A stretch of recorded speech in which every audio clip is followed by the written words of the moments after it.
अस्सलाम वालेकुम क्लास, कैसे हैं आप लोग? खैरियत से हैं?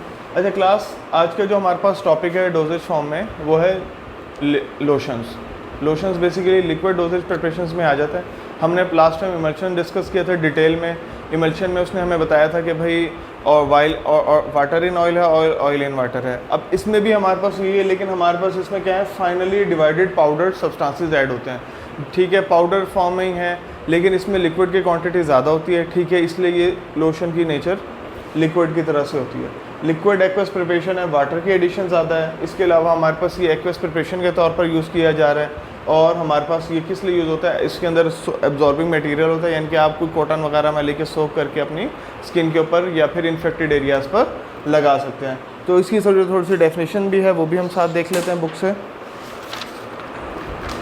Lotions are liquid preparations intended for external preparation. ठीक हो गया, ये इनके पहली बात तो ये है कि इसमें वाटर की एडिशन है, तो ये एक्वस प्रिपरेशन हो गई हैं।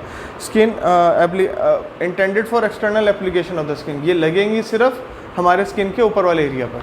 ठीक है, rubbing with the help of some absorbent material such as cotton, wool, gauze soaked in lotion apply to the affected part, यानी कि जहाँ पर भी इन्फेक्शन वगैरह है वहाँ पर आप इसको यूज़ कर सकते हैं। अब इसकी डेफिनेशन की तरफ आ जाते हैं। These are the finely divided powder substances. ठीक हो गया, and insoluble dispersion medium and are suspended by using of suspending agents. अच्छा, इसके अलावा इनडिस्पर्स मीडियम होता है, लेकिन इसके अंदर हम सस्पेंडिंग एजेंट ऐड कर देते हैं। If liquid are disperse then it are disperse by emulsifying agent. अगर उसके अंदर कोई किसी किस्म की लिक्विड की मिक्सिंग प्रॉपर नहीं हो रही, क्योंकि ऑयल भी नेचर है, तो फिर हम इमल्सिफाइंग एजेंट की हेल्प से इसको हम कर सकते हैं। हमने इमल्सिफाइंग एजेंट के बारे में लास्ट टाइम स्टडी किया था कि इमल्सिफाइंग एजेंट वो है, यानी कि जो दोनों के दरमियान टेंशन को ख़त्म करता है। ऑयल और वाटर की नेचर जो है उसमें टेंशन को ख़त्म करता है, सरफेस टेंशन रिड्यूस करता है और उनकी आपस में कंपैटिबिलिटी बना देता है। अच्छा, नेक्स्ट हमारे पास है, अब ये बता रहा है कि लोशंस कहाँ कहाँ पे यूज़ हो रहा है। सबसे पहली बात तो ये लोशंस को किस लिए यूज़ करें, आप स्किन को प्रोटेक्ट करने के लिए कर रहे हैं, रूटीन में भी यूज़ किया जाता है, सर्दियों में भी यूज़ किया जाता है। इसके अलावा सन प्रोटेक्शन लोशंस आते हैं,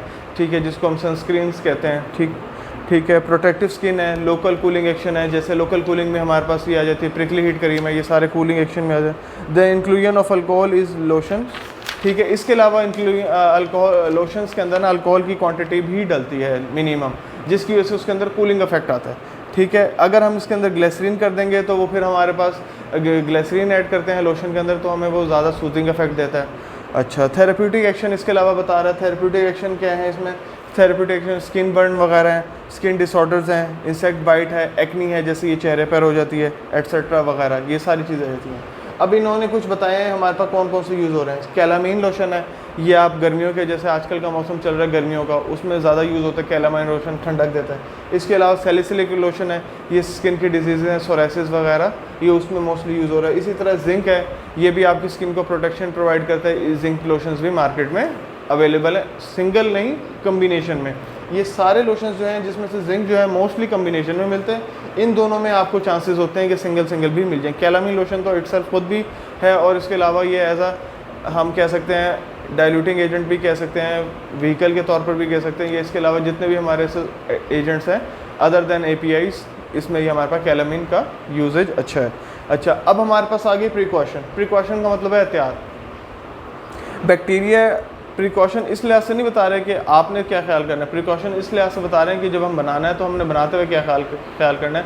ये इनके जैसे लाइक हमारे पास बैक्टीरिया या माइक्रो ऑर्गेनिजम्स की ग्रोथ वगैरह हो जाएगी, तो उसमें आपने इसके अंदर कोई ना कोई preservative like methyl paraben, propyl paraben या बेंजोइक एसिड वगैरह आप इसके अंदर ऐड कर देंगे, ताकि माइक्रो ऑर्गेनिजम्स की ग्रोथ को ये हम कंट्रोल कर सकें।